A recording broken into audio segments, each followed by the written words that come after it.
मैं चीनी नहीं हूँ, मैं एक भारतीय हूँ। ये शब्द थे त्रिपुरा के 24 वर्षीय छात्र अंजेल चकमा के, जो नस्लवादी हिंसा का शिकार बने। 9 दिसंबर 2025 को उत्तराखंड के देहरादून के सेलाकुई इलाके में अंजेल चकमा अपने भाई के साथ बाजार गए थे। इसी दौरान नशे में धुत कुछ युवकों ने जाति और नस्ल को लेकर अपमानजनक टिप्पणियां की। विरोध करने पर आरोपियों ने लोहे की रॉड और चाकू से उन पर हमला कर दिया। गंभीर रूप से घायल अंजेल ने अस्पताल में 16 दिनों तक जिंदगी की जंग लड़ी, लेकिन अंततः उनकी मौत हो गई।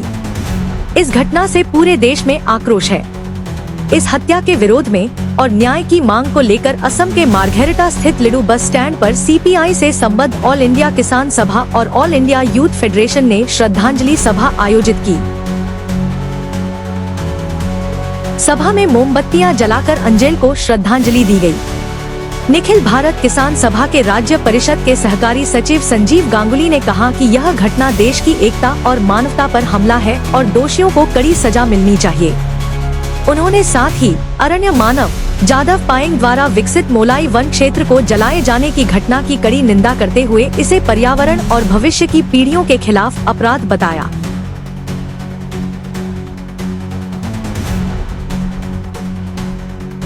News desk report any times 24/7।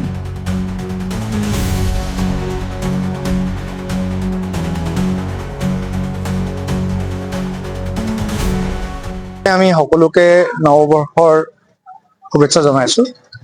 দেহৰাদুনত Angel চাকমাৰ এক ৰেচিষ্ট হত্যা হ'ল।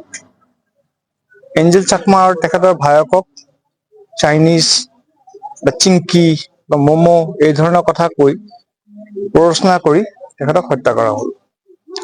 এতিয়া কথাটো হ'ল যে এঞ্জেল চাকমা ঘটনাটো অকল এটা ঘটনা নহয়, ইয়াৰ আগতে বিভিন্ন ধৰণৰ ঘটনা হৈ আছে বা হৈ গৈছে। আমি কৈছো যে এই বস্তুবিলাক কেলে হৈছে। আমি ভাবো যে প্ৰথম কথাটো হ'ল যে ভাৰতবৰ্ষৰ ভৌগোলিক অৱস্থা নাজানে মানুহে, সেইকাৰণে চাগে এইবিলাক বস্তু হৈ আছে। নাজানে মানুহে যে ভাৰতবৰ্ষৰ কোন কোন ঠাইত ক'ত আছে। ইয়াৰ কাৰণে কিন্তু আমি ভাবো যে প্ৰধানমন্ত্ৰী ডাঙৰীয়াই এটা পদক্ষেপ ল'ব লাগে। তেখেতৰ ফালৰ পৰা এটা প্ৰচাৰ হ'ব লাগে। মন কী বাত তেখেত কৈ থাকে নহয়, তো মন কী বাতত এই ধৰণৰ কথা ক'ব লাগে যে আমাৰ ইণ্ডিয়া কি হয়, ভাৰতবৰ্ষ কি হয়। আৰু তাৰ কাৰণে আমি ভাবো যে এটা অতি শীঘ্ৰে পদক্ষেপ ল'ব লাগে।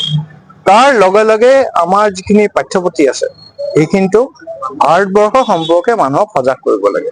আমি সজাগ হ'ব লাগে, নহ'লে এই ধৰণৰ ঘটনা ঘটিয়ে থাকিব। আৰু তাৰপিছত আমি প্ৰতিবাদ কৰিলো বা কিবা শোক প্ৰকাশ কৰিলো, সেইখিনি যথেষ্ট নহয়। কেলে আমি চাইছো যে অকল ইয়াতে নহয়, বিভিন্ন ঠাইত এইবিলাক বস্তু হৈ আছে। আচ্ছা, তাৰ লগে লগে আৰু এটা কথা আমাৰ সকলোৱে ভাবিব লাগিব যে যাদৱ পায়েং ডাঙৰীয়া তেখেতৰ যিটো প্ৰচেষ্টা, সেই প্ৰচেষ্টাক নৎসাত কৰিবলৈ কিছু হয়তো বালি মাফিয়া হ'ব পাৰে বা অন্য কোনোবাই হ'ব পাৰে, তেখেতসকলে কিন্তু তেখেতৰ প্ৰচেষ্টাক নৎসাত কৰিবলৈ চেষ্টা কৰিছে। এতিয়া জুবিন গাৰ্গে কৈছিলে যে আমি আমাৰ প্ৰকৃতিৰ কথা কৈছিলে, হয় নে নহয়? জুবিন গাৰ্গ যদি আজি থকা হলে তেখেতে এই সম্পৰ্কে কি ক'লে, হয়তো ইয়াৰ প্ৰতিবাদ কৰিলে। বিশেষভাৱে যিখিনি বস্তু আমাৰ প্ৰকৃতিৰ সম্পৰ্কত বা এই ধৰক বন হাবিৰ সম্পৰ্কে।